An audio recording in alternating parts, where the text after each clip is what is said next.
한 가지 여쭤보겠습니다. 70평생을 살아오면서 오로지 나만을 위해 보낸 하루가 며칠이나 되시나요? 아마 손가락으로 꼽기도 어려우실 겁니다. 젊을 때는 부모님을 위해 살았고, 결혼하고 나서는 배우자와 아이들을 위해 살았고, 은퇴하고 나서는 손주들 뒷바라지를 하며 살아왔습니다. 돌이켜보면 참 열심히 살았습니다. 그런데 이상합니다. 이렇게 열심히 살았는데 왜 마음 한구석이 텅 비어 있는 걸까요? 어느 날 한 분이 이런 이야기를 해주셨습니다. 올해 72이 된 남성분이었습니다. 평생 건설 현장에서 일하며 가족을 먹여 살렸고 자식 셋을 모두 대학까지 보냈습니다. 은퇴하고 나니 집에는 아내와 단둘이 남았습니다. 처음엔 좋았습니다. 드디어 쉴 수 있다, 편하게 살 수 있다 생각했습니다. 그런데 3개월쯤 지나자 이상한 감정이 찾아왔습니다. 아침에 눈을 뜨면 할 일이 없었습니다. 거실 소파에 앉아 텔레비전을 틀어도 뭘 봐야 할지 모르겠고, 아내는 자기만의 생활이 있었습니다. 친구들 모임, 교회 봉사, 문화센터 수업, 아내는 바쁘게 살고 있었는데 정작 자신은 집 안에서 유령처럼 떠돌고 있었습니다. 어느 저녁, 식탁에 마주 앉아 밥을 먹는데 아내가 물었습니다. 오늘 뭐 했어요? 그 질문에 그분은 아무 말도 하지 못했습니다. 뭘 했는지 기억이 나지 않았기 때문입니다. 텔레비전을 봤고, 낮잠을 잤고, 또 텔레비전을 봤습니다. 그게 하루의 전부였습니다. 그날 밤 잠자리에 누워서 천장을 바라보며 이런 생각이 들었다고 합니다. 나는 살아있는 건가? 그냥 숨만 쉬고 있는 건가? 이 이야기를 듣고 가슴이 먹먹해지셨다면 아마 비슷한 감정을 느껴보신 적이 있으실 겁니다. 그런데 여기서 놀라운 사실 하나를 말씀드리겠습니다. 최근 여러 나라의 연구를 종합해보면 자기 스스로 선택해서 혼자 사는 노년층이 가족과 함께 사는 노년층보다 우울감이 낮고 삶의 만족도가 높은 경우가 적지 않다고 합니다. 물론 모든 분이 다 그렇다는 뜻은 아닙니다. 하지만 적어도 이것만은 분명합니다. 혼자 사는 것 자체가 불행은 아니라는 것, 그리고 함께 사는 것 자체가 행복을 보장하지도 않는다는 것. 오늘 이야기를 끝까지 들으시면 어쩌면 남은 인생의 지도가 완전히 달라질 수 있습니다. 혼자 산다는 것이 왜 두려움이 아니라 자유가 될 수 있는지, 그리고 그 자유를 어떻게 단단하게 세울 수 있는지 1시간 동안 천천히 함께 걸어보겠습니다. 중간에 놓치시면 아까우니 편안하게 자리 잡고 들어주세요. 우리 사회에는 오래된 믿음 하나가 있습니다. 나이 들면 자식과 함께 살아야 한다는 믿음입니다. 효도의 기본은 모시는 것이고 부모가 혼자 산다는 건 자식이 불효한 것이라는 생각. 이 믿음은 참 뿌리가 깊습니다. 어린 시절부터 우리는 그렇게 배웠습니다. 텔레비전 드라마에서도 효자는 늘 부모님을 모시고 사는 사람이었고 불효자는 부모를 홀로 두는 사람이었습니다. 명절마다 뉴스에서는 혼자 계신 어르신들의 쓸쓸한 모습을 비추며 보는 사람들의 마음을 아프게 했습니다. 그런데 한번 가만히 생각해 보겠습니다. 자식과 함께 사는 노년이 정말 행복할까요? 물론 행복한 경우도 있습니다. 서로 존중하고 배려하며 즐겁게 사는 가정도 분명히 있습니다. 하지만 현실은 그렇게 단순하지 않은 경우가 더 많습니다. 한 분의 이야기를 더 들려드리겠습니다. 68세 남성분입니다. 이분은 아내가 먼저 세상을 떠난 뒤 큰아들 집에서 함께 살게 되었습니다. 아들 부부는 맞벌이였고 초등학생 손녀가 한 명 있었습니다. 처음엔 손녀가 좋아서 매일이 즐거웠습니다. 학교에서 돌아오면 간식을 챙겨주고 숙제도 봐주고 공원에도 함께 갔습니다. 그런데 시간이 지나면서 미묘한 변화가 생겼습니다. 아들이 퇴근하고 돌아오면 거실에서 텔레비전을 보고 있는 아버지를 보며 한숨을 쉬었습니다. 대놓고 뭐라 하지는 않았지만 그 한숨 속에 담긴 뜻을 모를 리가 없었습니다. 며느리도 마찬가지였습니다. 표면적으로는 잘 해줬지만 냉장고에서 뭘 꺼내 먹으려 하면 슬쩍 눈치를 줬습니다. 아버님, 그거 손녀 간식이에요. 이런 말이 한두 번 쌓이면 사람은 움츠러듭니다. 내가 뭘 먹어도 되는 건지, 텔레비전을 봐도 되는 건지, 이 집에서 내가 있어도 되는 건지, 그런 생각이 꼬리를 물기 시작합니다. 가장 힘들었던 건 밤이었습니다. 아들 부부가 안방에서 이야기하는 소리가 벽 너머로 희미하게 들렸습니다. 내용은 정확히 안 들렸지만 가끔 아버지라는 단어가 섞여 나왔습니다. 자기에 대한 이야기를 하고 있다는 걸 본능적으로 알았습니다. 그날부터 그분은 밤마다 이불을 뒤집어쓰고 소리 없이 울었다고 합니다. 내가 짐이 되고 있구나. 이 한 문장이 가슴에 모처럼 박혔습니다. 이런 이야기를 들으면 가슴이 아픕니다. 그리고 동시에 의문이 생깁니다. 왜 가족인데 이렇게 되는 걸까? 답은 의외로 간단합니다. 사랑과 동거는 별개의 문제이기 때문입니다. 가족이라고 해서 반드시 같은 지붕 아래 살아야 하는 것은 아닙니다. 오히려 적당한 거리가 있을 때 서로를 더 소중하게 여기게 됩니다. 생각해 보시면 금방 알 수 있습니다.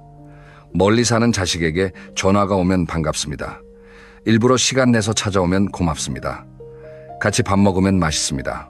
그런데 매일 얼굴을 맞대고 살면 어떻습니까? 작은 습관 차이가 신경에 거슬리고 사소한 말 한마디에 서운함이 쌓이고 한쪽은 참고 한쪽은 모르는 채 시간이 흘러갑니다. 사랑하는 사이일수록 거리가 필요합니다.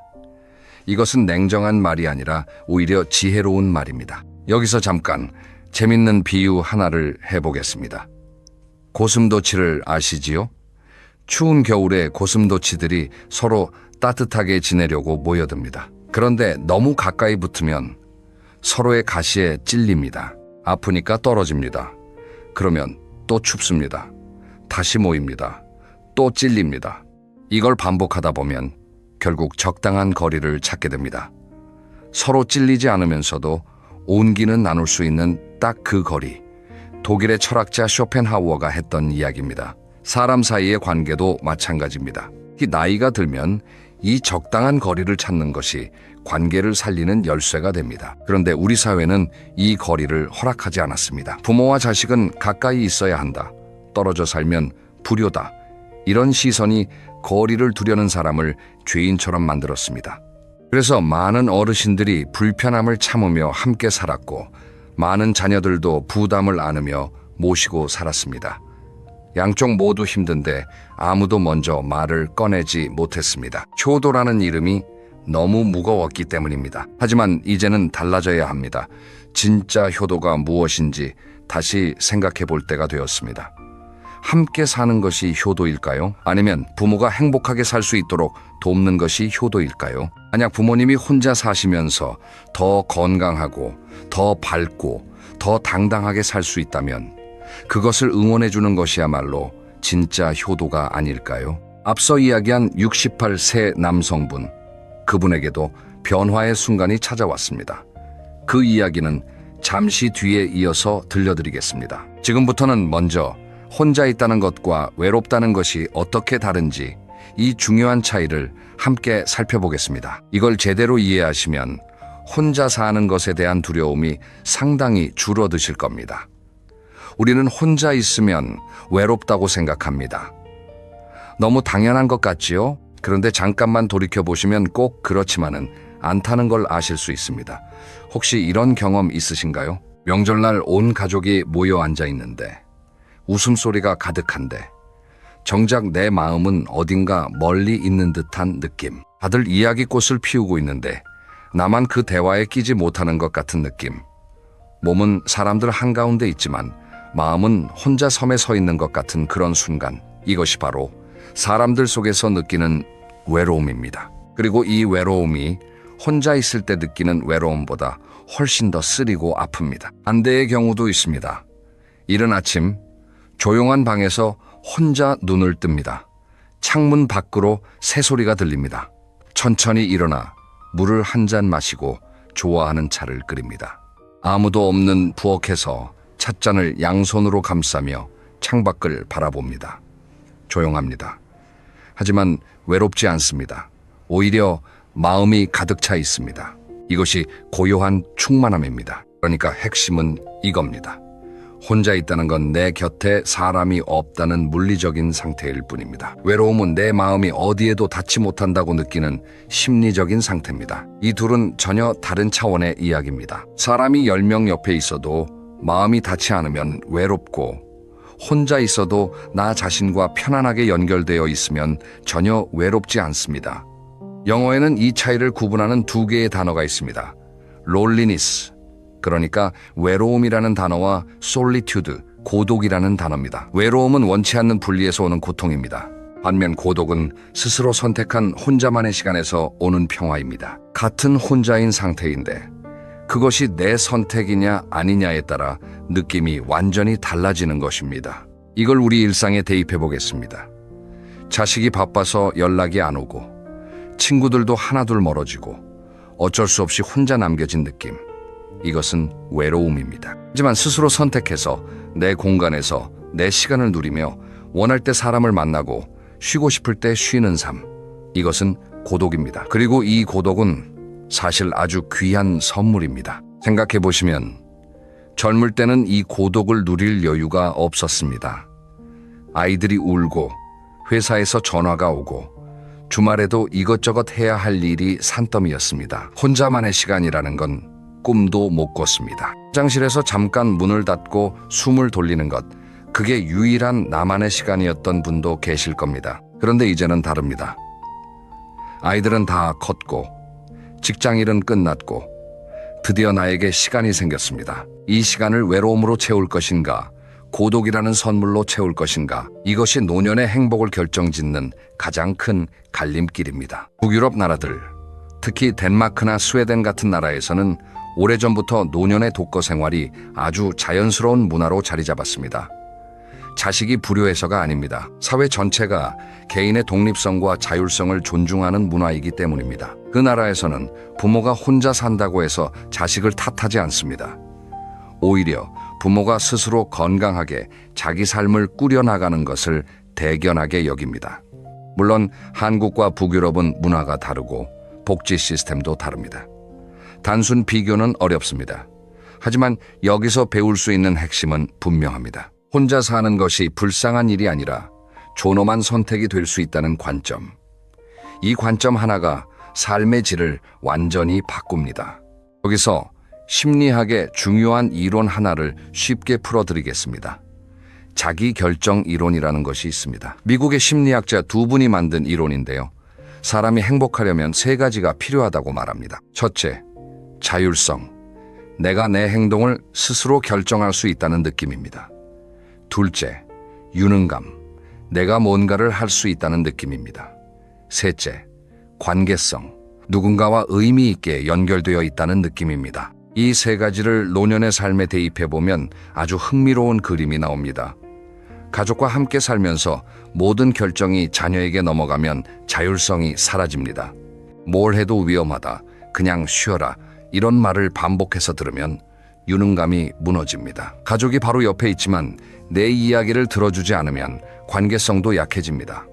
세 가지가 모두 무너지는 겁니다. 반면에 혼자 살면서 내 하루를 내가 계획하고 직접 밥을 하고 청소를 하고 원하는 사람을 골라서 만나면 이 세 가지가 모두 살아납니다. 자율성, 유능감, 관계성. 이것이 왜 혼자 사는 어르신 중에 행복한 분들이 많은지를 설명해주는 과학적 근거입니다. 자, 이제 아까 이야기하다 멈춘 그분의 이야기로 돌아가겠습니다.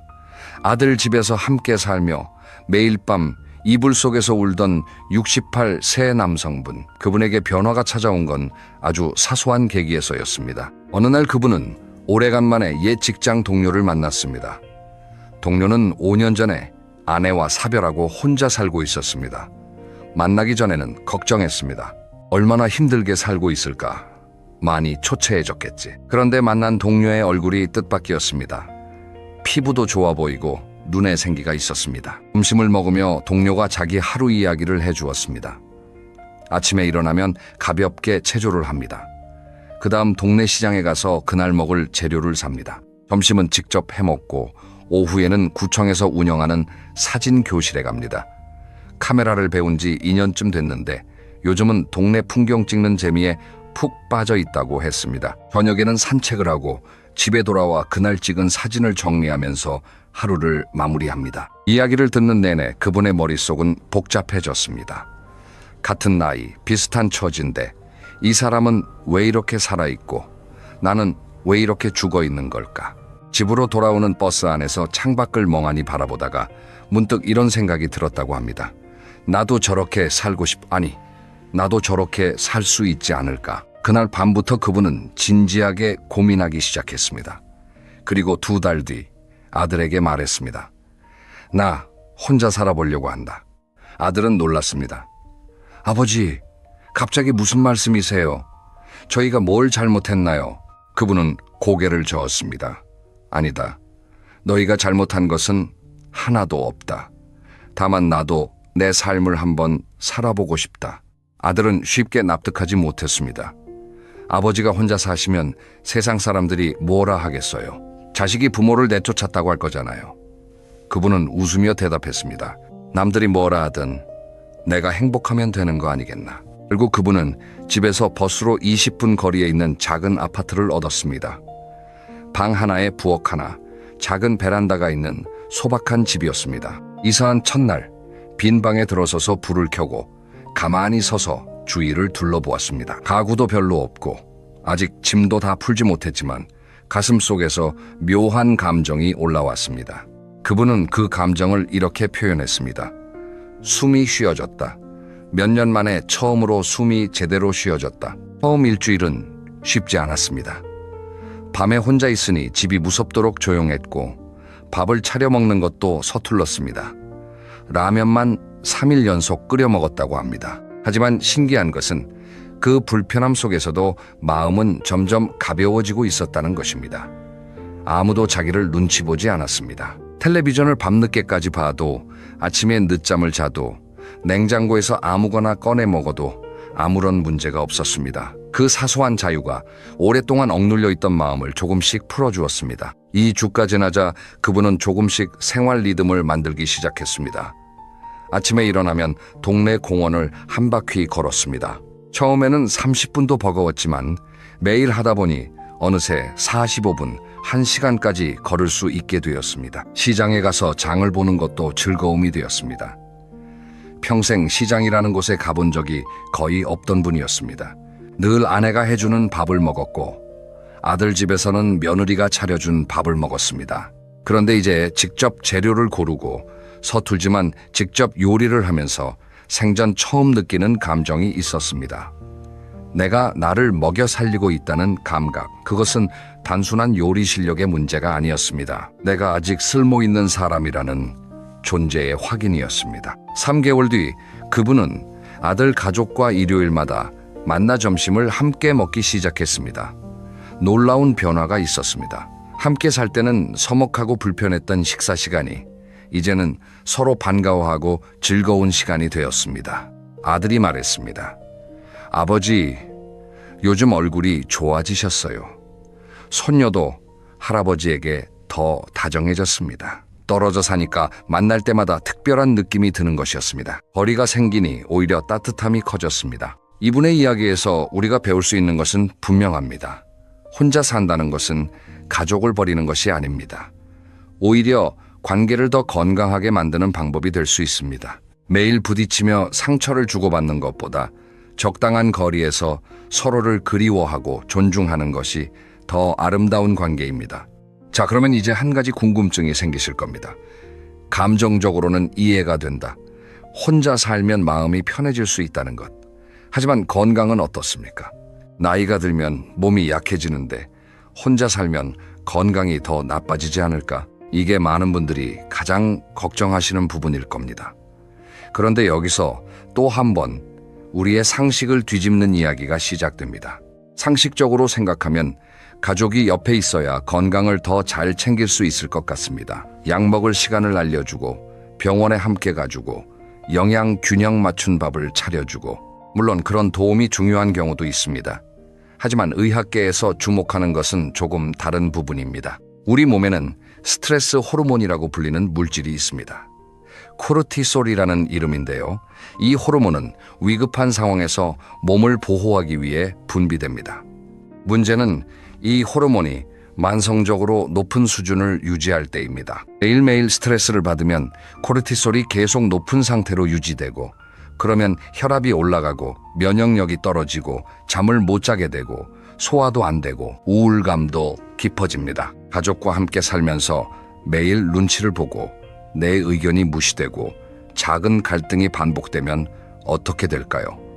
바로 이 만성 스트레스 상태에 빠집니다. 몸이 쉴 틈이 없습니다. 겉으로는 편안해 보이지만 속에서는 계속 긴장하고 있는 것입니다. 그래서 가족과 함께 사는 어르신 중에 원인 모를 두통, 소화, 불량, 불면증을 호소하시는 분들이 많습니다. 병원에 가면 특별한 이상은 없다고 합니다. 그런데 몸은 계속 안 좋습니다. 이것은 마음이 몸에 보내는 신호입니다. 반면에 혼자 살면서 자기 리듬대로 생활하면 어떤 일이 벌어질까요? 눈치 볼 사람이 없으니 긴장이 줄어듭니다. 코르티솔 수치가 낮아지고 밤에 잠이 잘 옵니다. 수면의 질이 좋아지면 면역력이 회복됩니다. 혈압도 안정됩니다. 이것이 왜 혼자 사는 어르신 중에 건강 상태가 좋은 분들이 많은지를 설명해주는 과학적 원리입니다. 그리고 또 하나 중요한 것이 있습니다. 혼자 살면 몸을 쓸 수밖에 없습니다. 아침에 일어나서 이불을 개야 하고 밥을 지어야 하고 설거지를 해야 하고 빨래를 해야 하고 장을 보러 나가야 합니다. 이런 일상적인 활동들이 사실은 아주 훌륭한 운동입니다. 앉았다 일어서고 걷고 팔을 들고 물건을 나르고 이 모든 동작이 근력을 유지하고 관절을 움직이고 심폐기능을 활성화시킵니다. 가족과 함께 살면 이런 일들을 다른 사람이 해줍니다. 밥은 차려지고 청소는 누군가 하고 장은 아들이나 며느리가 봐옵니다. 편하지요. 하지만 이 편안함에는 대가가 있습니다. 몸을 안 쓰니까 근육이 빠집니다. 근육이 빠지면 넘어지기 쉬워집니다. 넘어지면 뼈가 부러지고 뼈가 부러지면 오래 누워 있어야 하고 오래 누워 있으면 몸이 더 약해지는 악순환에 빠집니다. 노년기에 가장 위험한 것 중 하나가 바로 이 낙상인데 근력을 유지하는 것이 낙상을 예방하는 가장 좋은 방법입니다. 그리고 혼자 살면서 직접 생활하는 것 자체가 자연스러운 근력 운동이 됩니다. 일본에는 오키나와라는 섬이 있습니다. 세계적으로 유명한 장수 마을입니다. 이 마을의 어르신들이 오래 사는 비결이 뭔지 아시나요? 거창한 것이 아닙니다. 매일 텃밭을 가꾸고 시장에 나가 이웃과 이야기하고 직접 요리를 해 먹습니다. 80세가 넘어서도 호미를 들고 밭에 나갑니다. 아이고 힘들다 하면서도 흙을 만지고 채소를 돌보는 그 활동이 몸을 건강하게 유지시키고 뇌를 깨어있게 만듭니다. 뇌 이야기가 나왔으니 치매에 대해서도 말씀드려야 합니다. 많은 분들이 나이 들면 치매가 오는 거 아니냐고 걱정하십니다.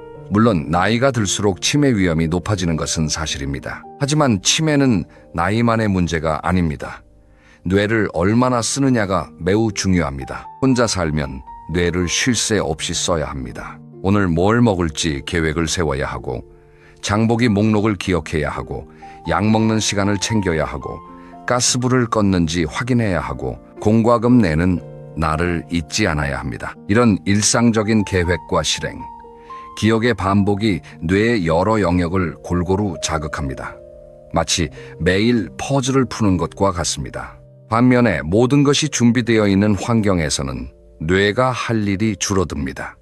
밥때가 되면 밥이 나오고 약은 누군가 가져다 주고 돈 관리는 자녀가 합니다. 편하지만 뇌 입장에서는 자극이 줄어드는 것입니다. 뇌는 근육과 비슷해서 쓰면 쓸수록 강해지고 안 쓰면 쇠퇴합니다. 그래서 적당한 자극이 있는 환경이 치매 예방에 도움이 됩니다. 걷기 운동의 효과도 빼놓을 수 없습니다. 하루 30분 걷기. 이것은 정말 많은 전문가들이 노년기 최고의 건강 습관으로 추천하는 것입니다. 걸으면 심장이 건강해지고 혈당 조절이 되고 뼈가 튼튼해지고 관절이 유연해집니다. 그런데 그것만이 아닙니다. 걸을 때 뇌에서는 행복 호르몬이라 불리는 세로토닌과 엔도르핀이라는 물질이 분비됩니다. 이 물질들이 기분을 좋게 만들고 우울감을 줄여주고 수면의 질을 높여줍니다. 그래서 우울증 예방에도 걷기가 효과적이라는 연구 결과가 많습니다. 혼자 사는 분들 중에 매일 산책을 습관으로 가지고 계신 분들이 있습니다. 이분들의 건강 상태가 유독 좋은 것은 우연이 아닙니다. 앞서 이야기한 그 68세 남성분도 혼자 살기 시작한 뒤 매일 공원을 걸었고 6개월 뒤 건강검진에서 혈압이 정상으로 돌아왔다고 합니다. 의사가 놀랐습니다. 약을 바꾼 것도 아닌데 생활이 바뀌니 몸이 달라진 것입니다. 정리하면 이렇습니다. 혼자 살면 위험하다는 것은 반은 맞고 반은 틀립니다. 아무 준비 없이 사회적 연결도 없이 그저 방치되는 독거 생활은 분명 위험합니다. 하지만 스스로 선택하고 자기 생활을 관리하고 적절한 사회적 관계를 유지하는 독거 생활은 오히려 건강에 이로울 수 있습니다. 핵심은 혼자 사느냐 같이 사느냐가 아니라 내가 내 삶의 주인으로 살고 있느냐입니다. 자, 여기까지 들으시면서 혹시 이런 생각이 드셨을 수 있습니다. 이야기는 좋은데 실제로 혼자 살려면 구체적으로 어떻게 해야 하지? 막연한 용기만으로는 안 되잖아. 맞습니다. 그래서 지금부터는 아주 현실적인 이야기를 하겠습니다. 실제로 혼자 살면서 행복하게 지내시는 분들이 공통으로 실천하는 5가지 기둥에 대해 하나하나 짚어보겠습니다. 이 5가지를 기억하시면 혼자 사는 삶이 훨씬 단단해집니다. 첫째, 관계를 끊지 말고 골라서 맺는 것입니다. 혼자 산다고 해서 세상과 담을 쌓으라는 뜻이 아닙니다. 오히려 반대입니다. 혼자 살수록 관계가 더 중요합니다. 다만 차이가 있습니다. 함께 살 때는 관계가 의무처럼 따라붙습니다. 하지만 혼자 살면 관계를 선택할 수 있습니다. 만나고 싶은 사람을 만나고 쉬고 싶을 때는 쉽니다. 이 선택권이 관계의 질을 높여줍니다. 가족과의 관계도 마찬가지입니다. 매일 부딪히며 서운함을 쌓는 것보다 일주일에 한 번 만나서 맛있는 것 먹고 웃으며 헤어지는 게 훨씬 건강합니다. 전화 한 통, 짧은 영상 통화 한 번이면 충분합니다. 안부를 묻고 건강을 확인하고 사랑한다는 말 한마디, 그것만으로도 마음은 따뜻해집니다. 가족 외에도 관계를 넓힐 곳은 많습니다. 동네 복지관, 경로당, 문화센터, 종교 모임, 이런 곳에서 만나는 또래 친구들은 특별한 위로가 됩니다. 왜냐하면 비슷한 나이대에 비슷한 고민을 가진 사람들이기 때문입니다. 나만 이렇게 힘든 게 아니었구나. 이 느낌이 큰 힘이 됩니다. 공원에서 매일 만나는 산책 친구, 복지관 서예 교실에서 함께 붓을 잡는 친구, 시장에서 얼굴을 아는 가게 주인, 이런 작은 연결들이 모여서 그물처럼 나를 지탱해 줍니다. 한 가지 더 말씀드리고 싶은 게 있습니다. 관계에서 가장 중요한 것은 수가 아니라 깊이입니다. 친구가 100명일 필요는 없습니다.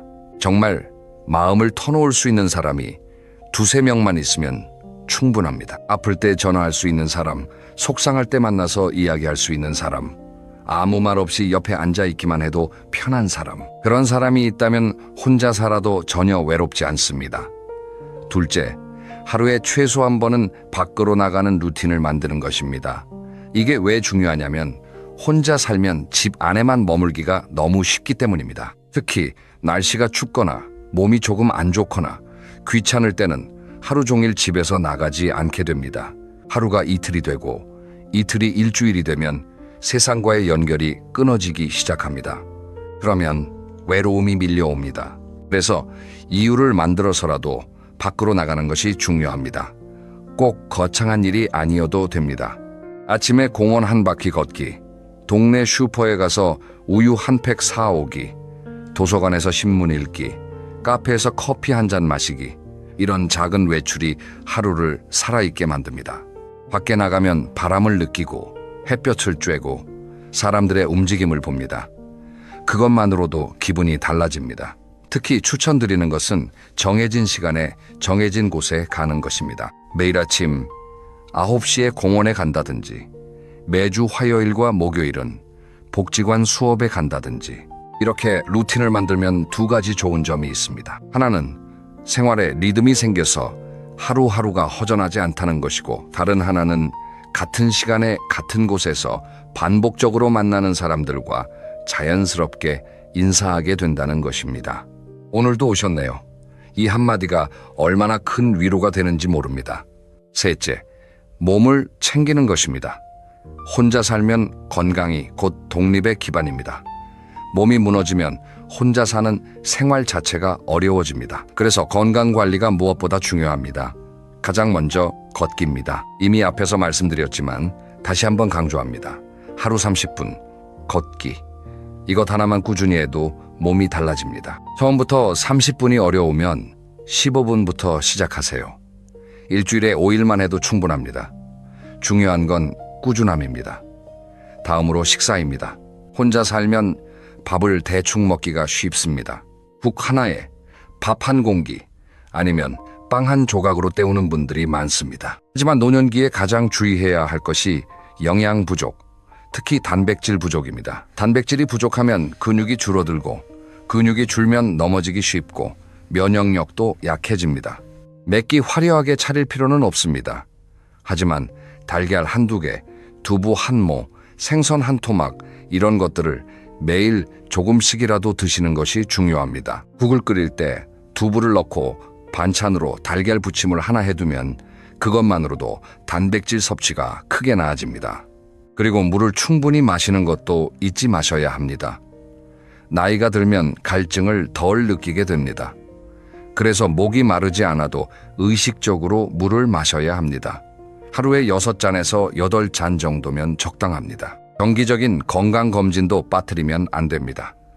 1년에 한 번은 기본 건강검진을 받으시고 혈압과 혈당은 집에서도 수시로 확인하시는 것이 좋습니다.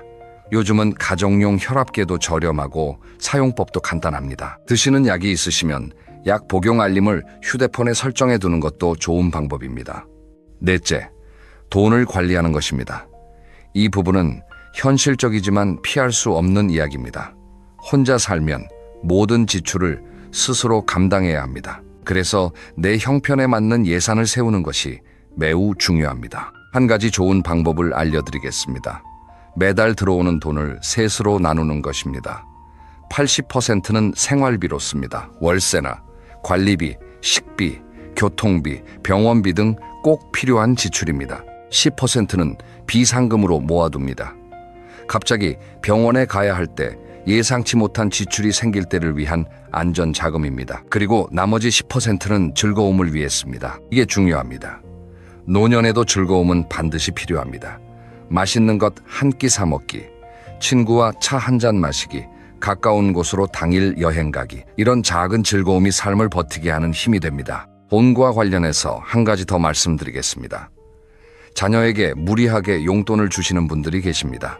손주 학원비를 보태주거나 명절마다 큰 돈을 쥐어주거나 마음은 이해합니다. 하지만 내 노후가 불안한데 남에게 베풀 수는 없습니다. 자녀에게 줄 수 있는 최고의 선물은 돈이 아니라 건강하고 독립적인 부모의 모습입니다. 내가 스스로 잘 살고 있는 것, 그것만으로도 자녀에게 큰 안심을 주는 것입니다.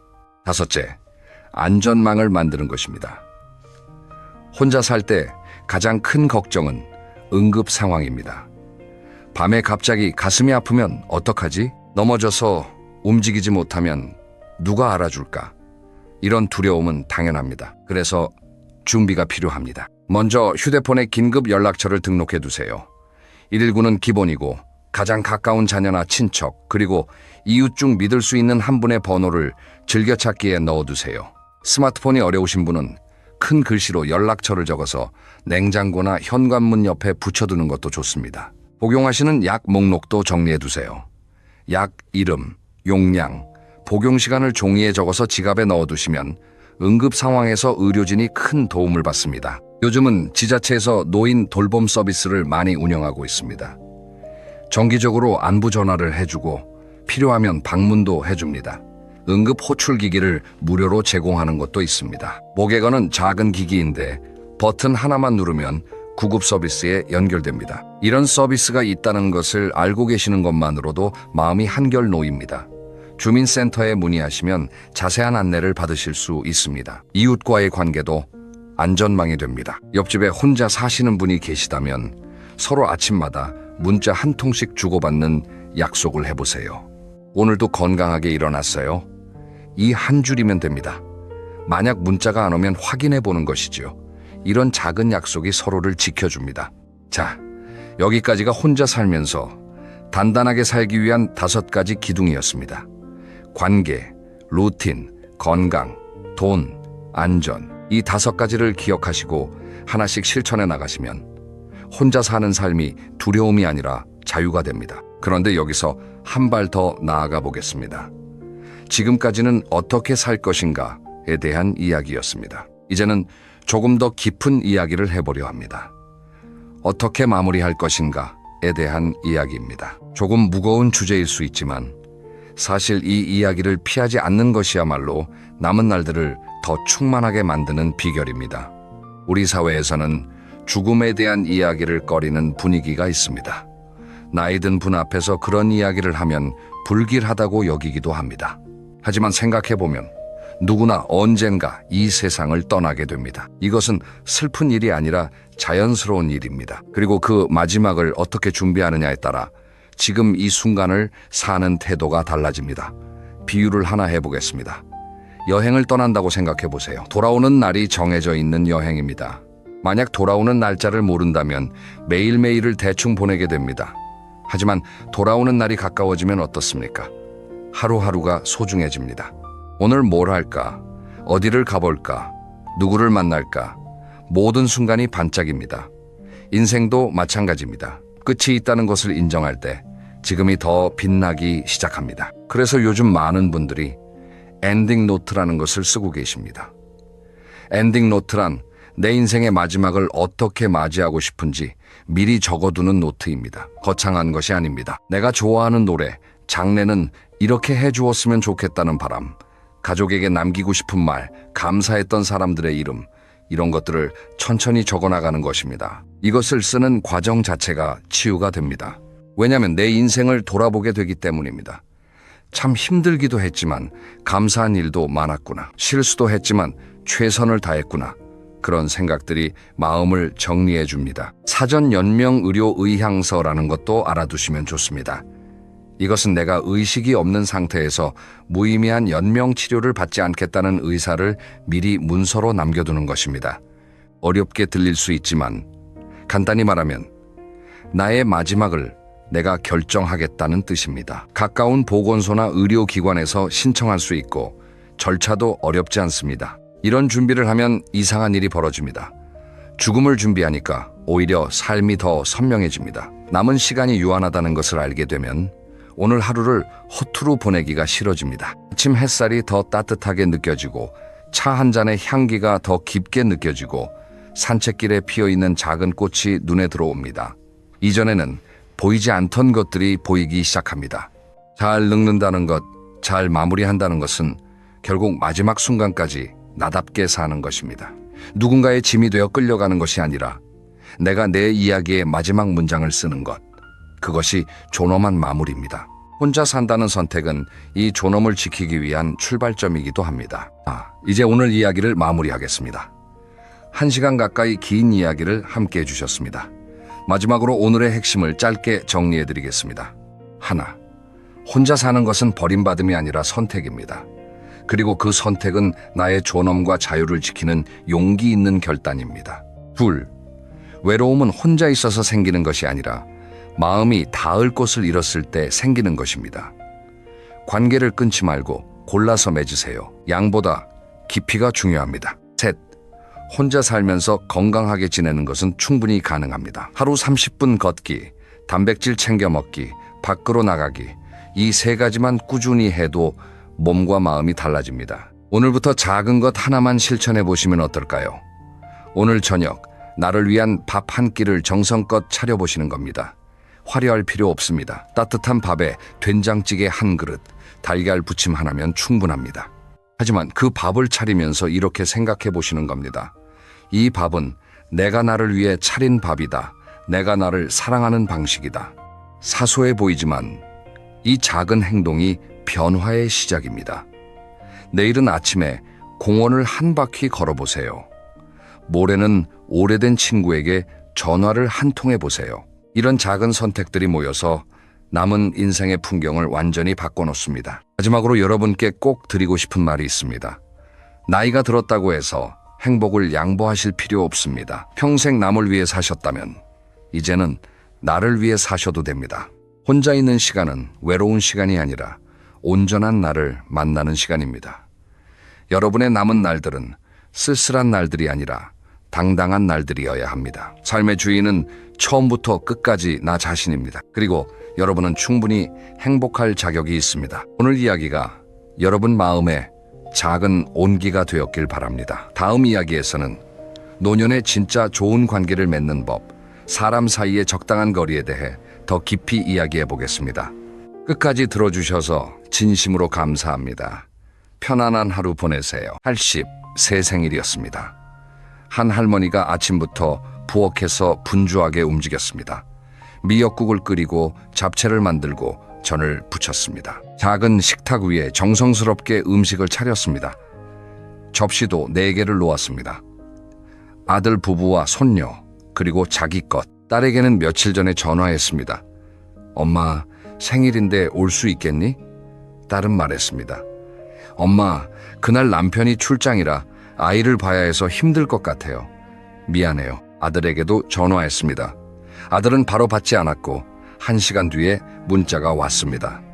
어머니 죄송해요. 이번 주 가게가 너무 바빠서요. 다음에 갈게요. 할머니는 식탁 위에 놓았던 접시 3개를 다시 찬장에 넣었습니다. 하나만 남겼습니다. 자기 것. 미역국을 한 그릇 떠서 식탁에 앉았습니다. 조용한 부엌, 시계 소리만 들립니다. 째깍 째깍 째깍. 이 장면을 상상하시면 아마 마음이 아프실 겁니다. 혼자 생일밥을 먹는 83 어머니. 이보다 슬픈 장면이 있을까요? 그런데 놀라운 일이 벌어졌습니다. 이 할머니는 울지 않았습니다. 미역국을 한 숟가락 뜨고 천천히 씹고 삼켰습니다. 그리고 조용히 웃었습니다. 혼잣말을 했습니다. 그래, 올해도 건강하게 미역국 끓여 먹을 수 있으니 됐지 뭐. 왜 이 할머니는 울지 않았을까요? 자식이 안 와서 안 슬펐을까요? 아닙니다. 슬펐습니다. 하지만 슬픔에 무너지지 않았습니다. 이 할머니에게는 무언가가 있었습니다. 자식이 오든 안 오든, 친구가 있든 없든 자기 자신을 지탱하는 무언가. 오늘 이야기가 끝날 때쯤 여러분은 그것이 무엇인지 알게 되실 겁니다. 그리고 이 할머니가 왜 그날 웃을 수 있었는지 그 비밀도 함께 풀리게 됩니다. 끝까지 함께 해주세요. 여러분, 솔직하게 여쭤보겠습니다. 자식을 키울 때 마음 한구석에 이런 기대가 있지 않으셨습니까? 지금은 내가 고생하지만 나중에 늙으면 이 아이들이 나를 돌봐주겠지. 이것은 부끄러운 생각이 아닙니다. 너무나 자연스러운 기대입니다. 우리 부모 세대도 그랬고 그 윗세대도 그랬습니다. 부모가 자식을 키우고 자식이 부모를 모신다. 이것이 수천 년 동안 이어져 온 삶의 방식이었습니다. 하지만 지금은 다릅니다. 세상이 완전히 바뀌었습니다. 그리고 그 바뀐 세상에서 자식에게 기대를 걸었던 많은 부모님들이 깊은 상처를 받고 계십니다. 지금부터 3분의 이야기를 들려드리겠습니다.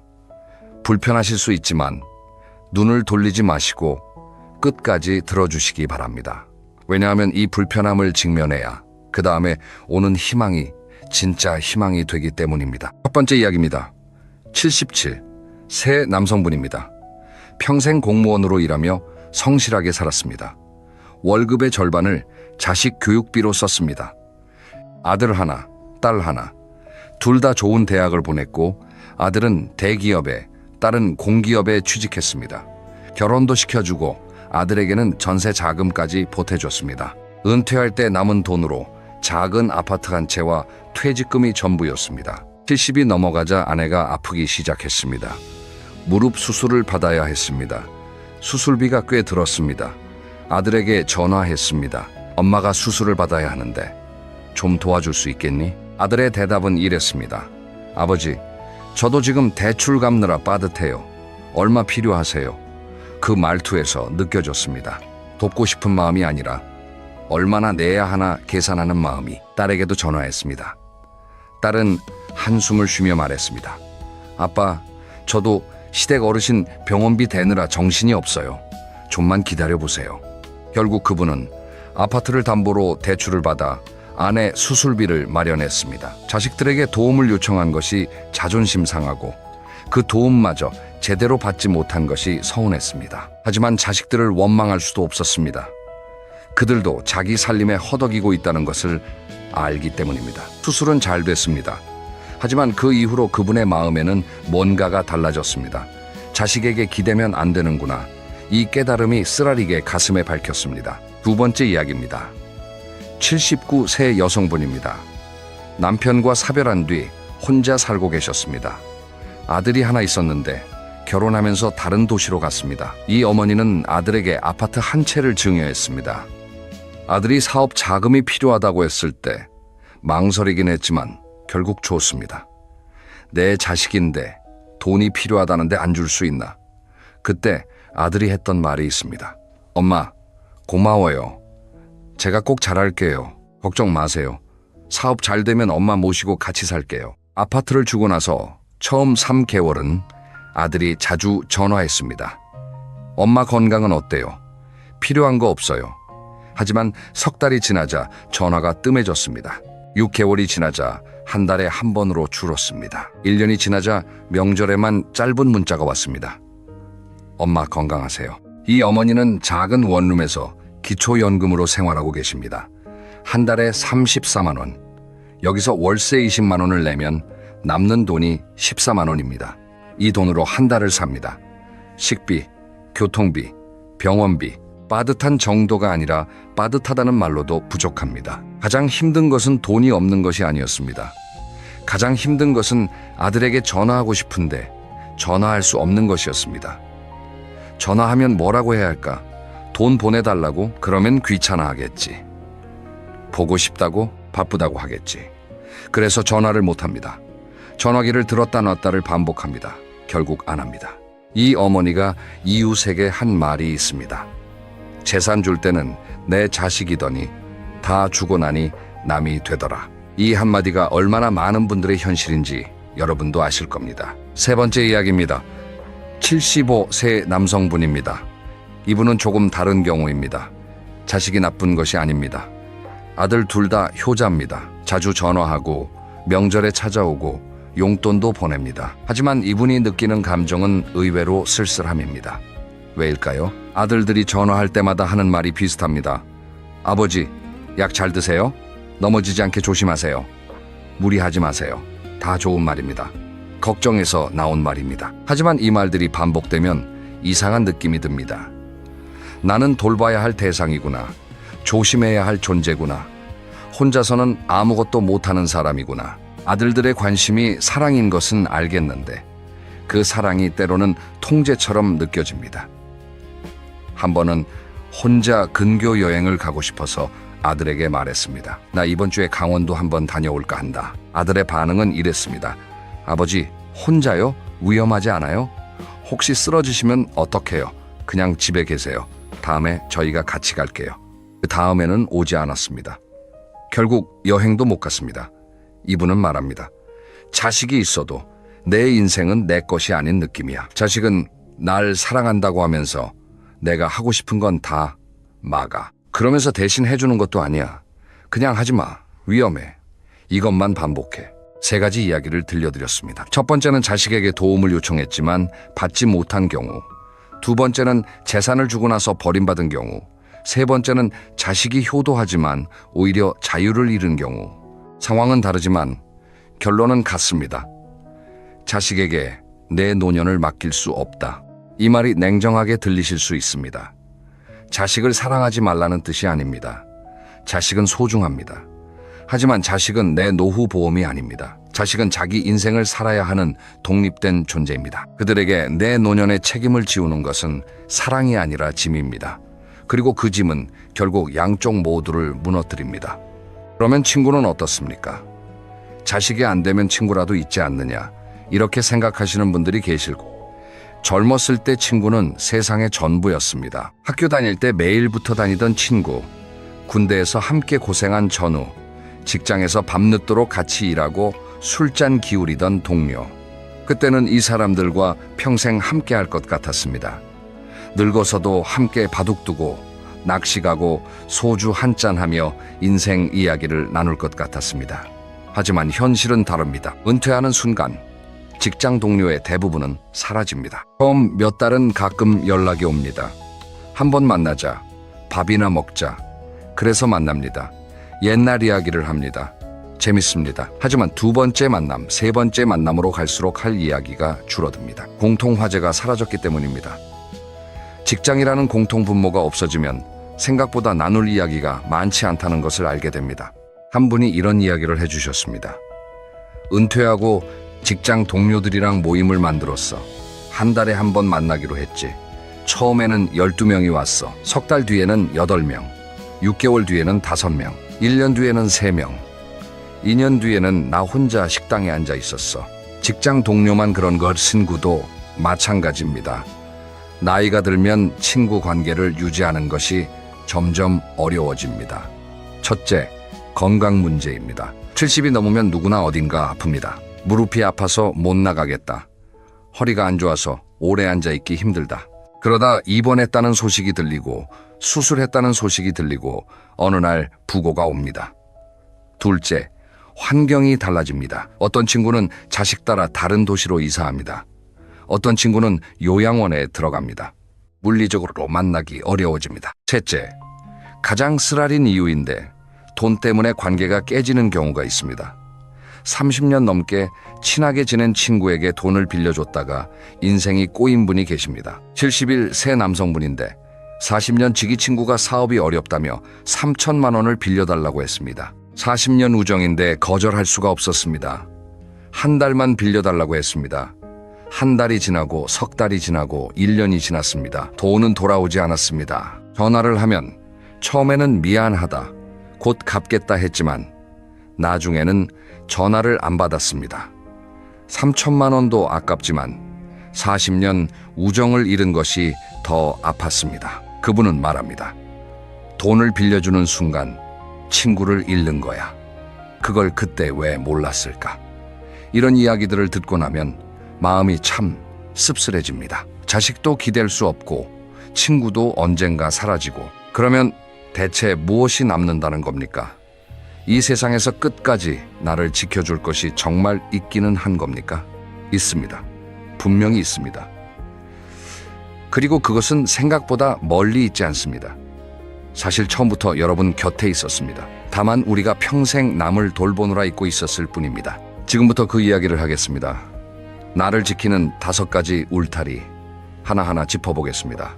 첫 번째 울타리는 스스로 일어서는 체력입니다. 이 말을 들으시면 또 건강 이야기구나 하고 생각하실 수 있습니다. 하지만 제가 드리고 싶은 이야기는 단순히 운동하세요, 건강 챙기세요가 아닙니다. 조금 더 깊은 이야기입니다. 화장실에 혼자 갈 수 있다는 것, 이것이 얼마나 큰 것인지 건강할 때는 모릅니다. 밥을 혼자 먹을 수 있다는 것, 현관문을 열고 밖에 나갈 수 있다는 것, 계단을 오를 수 있다는 것, 이 사소해 보이는 것들이 사실은 인간의 존엄을 지키는 가장 기본적인 토대입니다. 몸이 무너지면 어떻게 됩니까? 누군가에게 의존해야 합니다. 자식에게, 간병인에게, 요양원에. 내 몸을 남에게 맡기는 순간 내 삶의 주도권도 함께 넘어갑니다. 내가 먹고 싶은 것이 아니라 남이 차려주는 것을 먹어야 하고 내가 가고 싶은 곳이 아니라 남이 데려가는 곳에 가야 합니다. 자유가 사라집니다. 그래서 체력은 단순한 건강의 문제가 아닙니다. 체력은 자유의 문제이고 존엄의 문제입니다. 내가 내 2발로 서 있을 수 있는 한 나는 누구에게도 기대지 않고 살 수 있습니다. 한 분의 이야기를 들려드리겠습니다. 78세 남성분입니다. 이분은 70세에 대장암 수술을 받았습니다. 수술 후 체력이 급격히 떨어졌습니다. 계단 한 층 오르는 것도 숨이 찼습니다. 의사가 말했습니다. 걸으세요. 매일 조금씩이라도 걸으세요. 처음에는 아파트 복도를 왕복하는 것이 전부였습니다. 현관문에서 엘리베이터까지, 엘리베이터에서 현관문까지 이 짧은 거리가 전부였습니다. 하지만 매일 했습니다. 비가 와도 몸이 안 좋아도 하기 싫어도 매일 했습니다. 한 달 뒤에는 아파트 단지 한 바퀴를 걸었습니다. 석 달 뒤에는 동네 공원까지 갔습니다. 6개월 뒤에는 뒷산 초입까지 올라갔습니다. 지금은 8년째 매일 걷고 있습니다. 비가 오면 우산을 쓰고 걷고 눈이 오면 장화를 신고 걷습니다. 이분이 말합니다. 걷기가 내 목숨을 살렸어. 암이 아니라 무기력이 나를 죽일 뻔했어. 걷기 시작하니까 밥맛이 돌아오고 잠이 잘 오고 아침에 일어날 이유가 생겼어. 여러분, 거창한 운동이 아닙니다. 하루 30분 걷기. 이것 하나면 됩니다. 당장 오늘부터 할 수 있습니다. 신발만 신으면 됩니다. 그리고 단백질을 드셔야 합니다.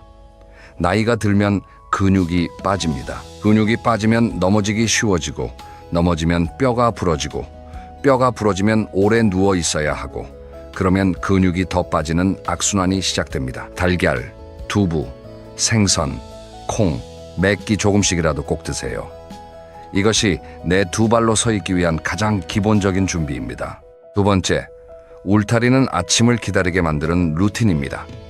아침에 눈이 떠졌을 때 오늘 할 일이 떠오르느냐 아니냐, 이것이 노년의 하루를 결정합니다.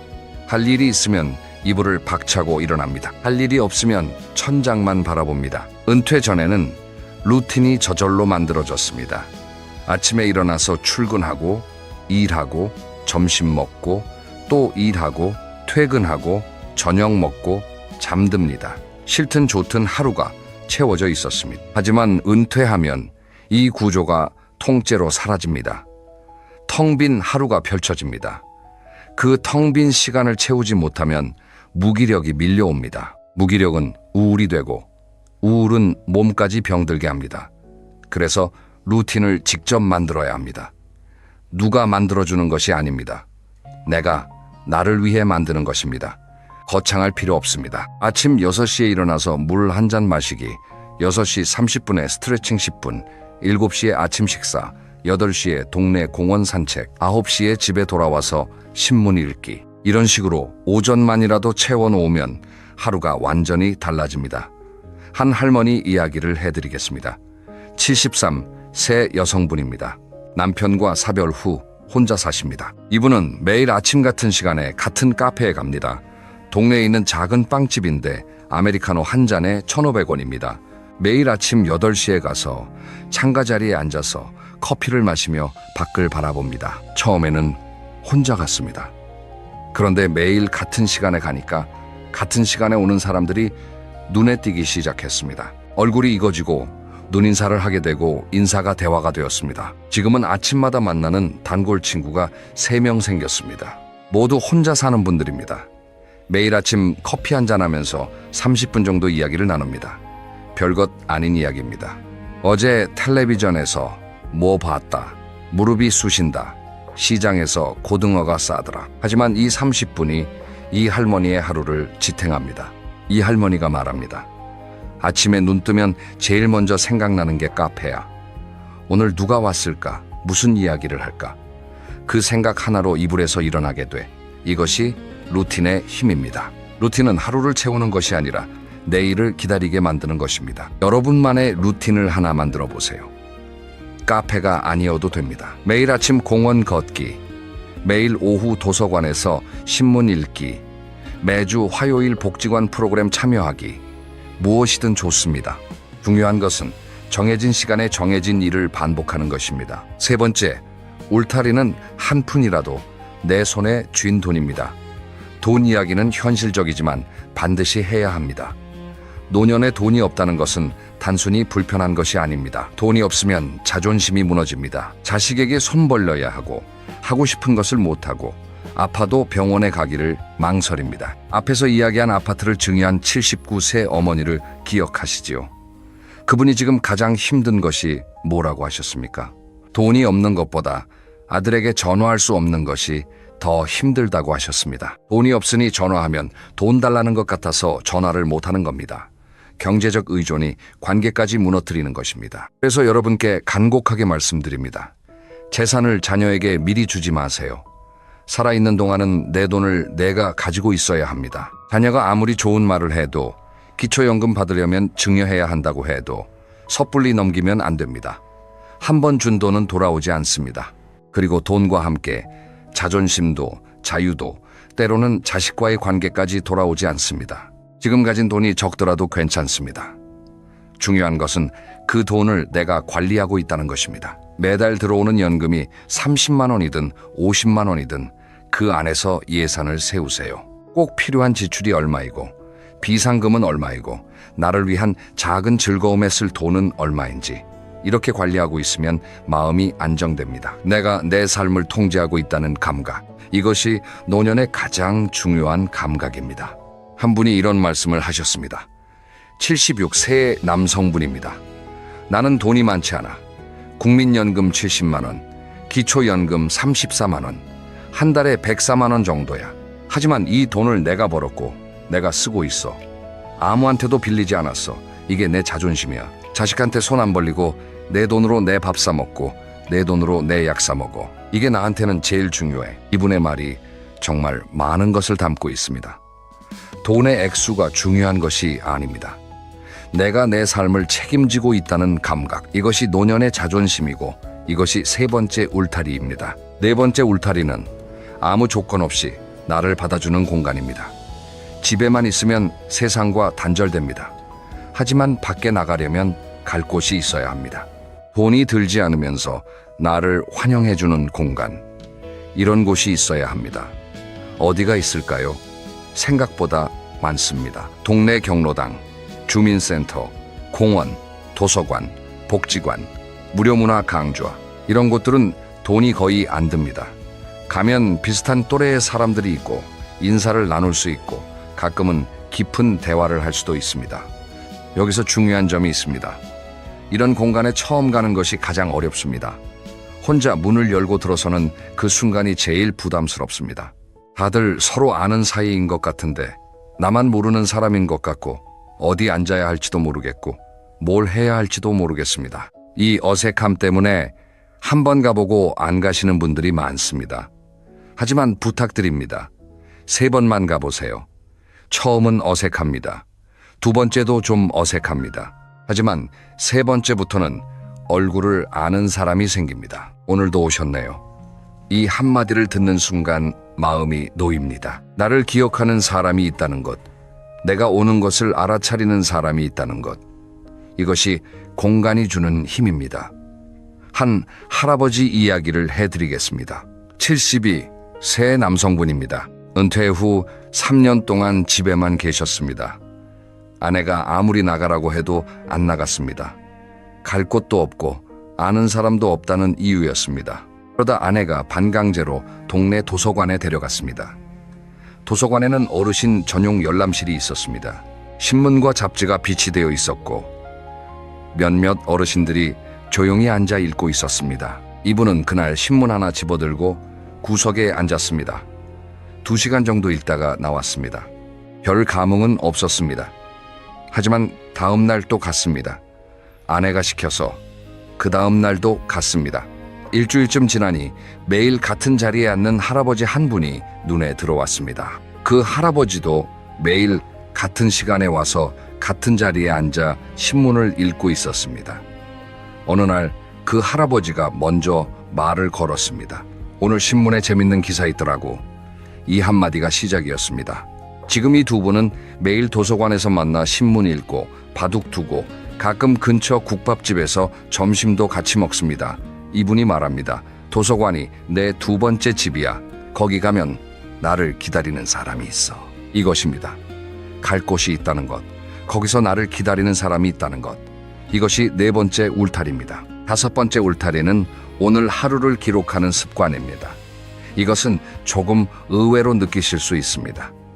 일기를 쓰라는 이야기인데 단순히 일기를 쓰라는 것이 아닙니다. 왜 기록이 중요한지를 먼저 말씀드리겠습니다. 나이가 들면 하루하루가 비슷해집니다.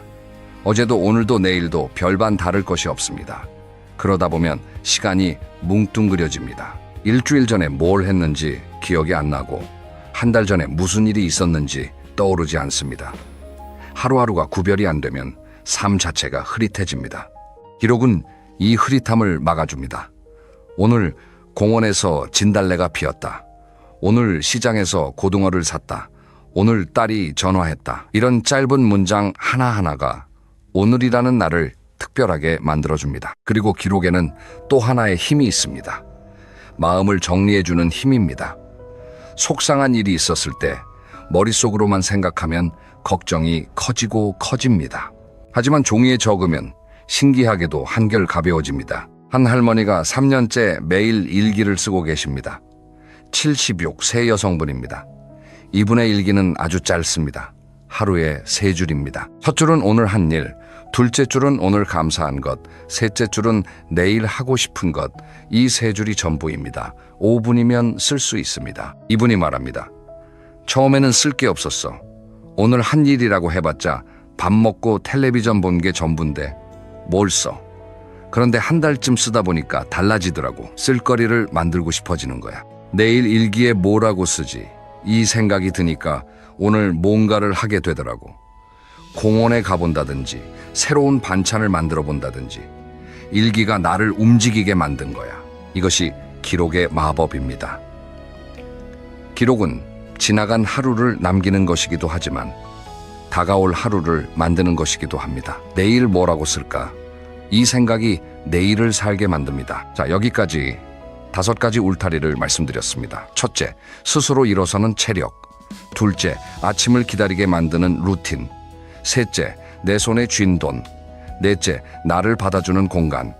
다섯째, 오늘을 기록하는 습관. 이 5가지는 자식이 해줄 수 없는 것들입니다. 친구가 대신해 줄 수 없는 것들입니다. 오직 내가 나를 위해 만들 수 있는 것들입니다. 그런데 여기서 재미있는 반전이 있습니다. 이 5가지 울타리를 세운 사람에게 신기한 일이 벌어집니다. 오히려 사람이 모이기 시작한다는 것입니다. 생각해 보세요. 매일 아프다, 외롭다, 힘들다, 자식이 연락 안 한다. 이런 이야기만 하는 사람 곁에 있고 싶은 사람이 있을까요?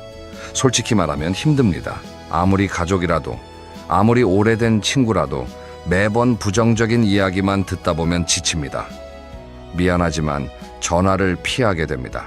반대로 어떤 사람이 있다고 해보겠습니다. 70이 넘었는데 매일 공원을 걷고 도서관에서 신문을 읽고 카페에서 친구를 만나고 저녁에 일기를 쓰고 가끔 복지관에서 새로운 것을 배우고 이런 사람 곁에 있으면 어떤 느낌이 들까요? 에너지가 느껴집니다. 따뜻합니다.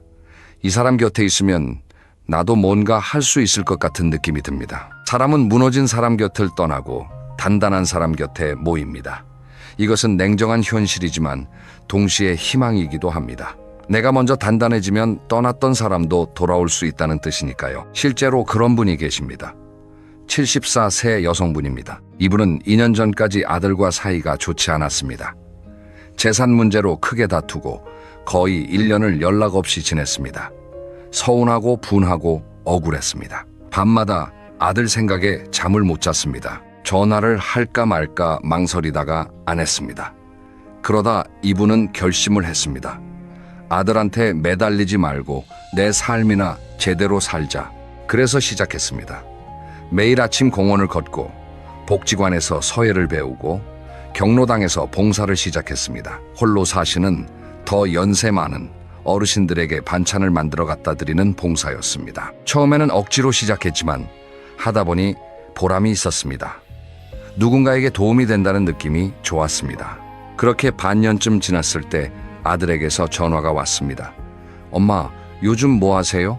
연락 안 하니까 걱정돼서요.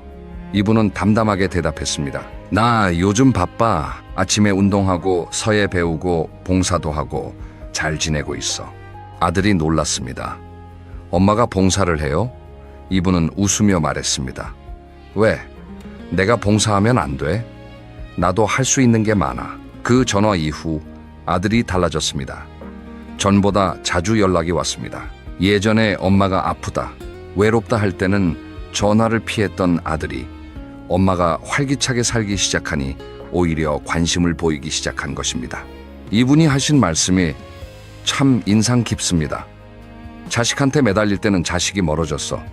내가 내 삶을 살기 시작하니까 자식이 다가오더라고. 참 아이러니하지? 아이러니하지만 이것이 진실입니다. 자식을 붙잡으려 애쓸수록 자식은 부담을 느끼고 멀어집니다. 내가 나답게 건강하게 당당하게 살면 자식은 오히려 안심하고 가까워집니다. 새로운 친구가 생기는 것도 마찬가지입니다. 복지관에서, 공원에서, 카페에서 자기 삶을 열심히 사는 사람 곁에는 자연스럽게 비슷한 사람이 모입니다. 끌어당기려고 노력하지 않아도 내가 밝은 에너지를 가지고 있으면 사람은 그 에너지에 끌려옵니다. 자, 이제 인트로에서 약속한 이야기를 마무리할 때가 되었습니다. 80세 생일날 혼자 미역국을 먹으며 웃었던 할머니. 그 할머니는 왜 웃을 수 있었을까요? 이 할머니는 70대 중반까지는 보통의 어르신과 다르지 않았습니다. 자식이 오지 않으면 서운하고 명절에 혼자 있으면 울고 전화가 안 오면 밤새 뒤척이셨습니다. 하지만 76세 되던 해에 큰 병을 앓으셨습니다.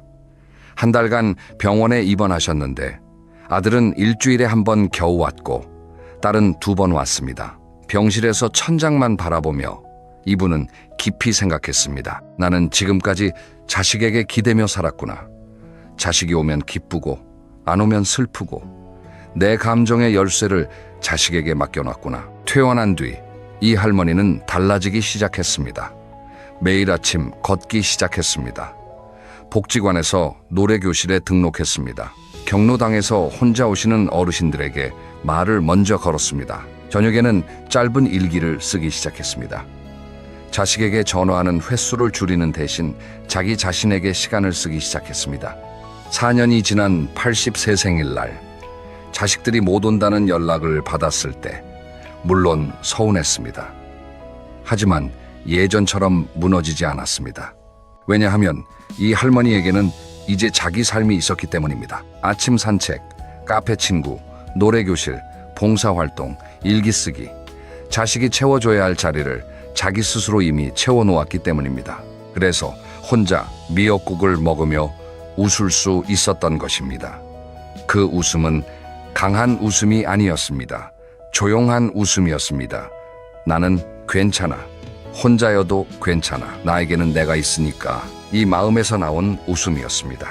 여러분, 거울을 한번 보세요. 지금이 아니어도 됩니다. 오늘 밤 잠자리에 들기 전에 화장실 거울 앞에 한번 서보세요. 거울 속에 있는 그 사람이 누군지 아십니까? 평생 가족을 위해 살아온 사람입니다. 밥 한 끼도 제대로 못 먹으며 자식을 키운 사람입니다. 아프면서도 참고 일터에 나갔던 사람입니다. 좋은 건 남에게 주고 남은 것으로 살아온 사람입니다. 그 사람에게 한마디 해주세요. 수고했다. 정말 수고 많았다. 잘 버텼다. 내일도 함께 가자. 이 한마디가 자식의 전화 10통보다 친구의 위로 100마디보다 강합니다. 왜냐하면 나를 가장 오래 알고 나를 가장 잘 이해하고 마지막까지 나를 떠나지 않을 사람은 바로 나 자신이기 때문입니다. 노년의 자존감이라는 것이 있습니다. 이것은 젊었을 때의 자존감과는 다릅니다. 젊었을 때는 내가 뭘 잘하느냐, 남보다 뭐가 나으냐, 이런 것이 자존감이었습니다. 하지만 노년의 자존감은 다릅니다. 내가 나를 돌보고 있느냐, 내가 내 삶을 포기하지 않았느냐, 내가 마지막까지 나답게 살고 있느냐, 이것이 노년의 자존감입니다. 자식이 효도하지 않아도 내가 나에게 효도하면 됩니다. 친구가 곁에 없어도 내가 나의 가장 좋은 친구가 되면 됩니다. 세상 모든 사람이 떠나도 나만은 나를 떠나지 않으면 됩니다. 이것이 오늘 제가 여러분께 드리고 싶었던 가장 큰 이야기입니다. 오늘의 핵심을 3문장으로 정리하겠습니다. 하나, 자식은 내 노후보험이 아니고 친구는 영원하지 않습니다. 이것은 배신이 아니라 인생의 자연스러운 흐름입니다. 원망하지 말고 받아들이세요. 둘, 나를 지키는 것은 결국 나 자신입니다. 체력, 루틴, 돈, 공간, 기록. 이 5가지 울타리를 스스로 세우세요. 누구도 대신해 줄 수 없습니다. 셋, 내가 먼저 단단해지면 떠났던 사람도 돌아오고 새로운 인연도 찾아옵니다. 나를 지키는 것이 결국 관계도 지키는 것입니다. 오늘 저녁 나를 위한 밥 한 끼를 정성껏 차려보세요. 혼자 먹는 밥이라고 대충 먹지 마세요. 좋아하는 반찬 하나, 따뜻한 국 한 그릇, 그 밥을 차리면서 이렇게 생각해 보세요. 이 밥은 내가 나를 위해 차린 밥이다. 내가 나를 돌보는 첫 걸음이다. 내일 아침에는 신발을 신고 밖으로 한 발자국 나가보세요. 어디든 좋습니다. 바람이 어떤지 느껴보세요. 햇살이 어떤지 느껴보세요. 그리고 속으로 말해보세요. 나는 아직 살아있다. 나는 아직 괜찮다. 나에게는 내가 있다. 여러분의 남은 날들은 쓸쓸한 날들이 아닙니다. 여러분이 직접 만들어가는 당당한 날들이어야 합니다.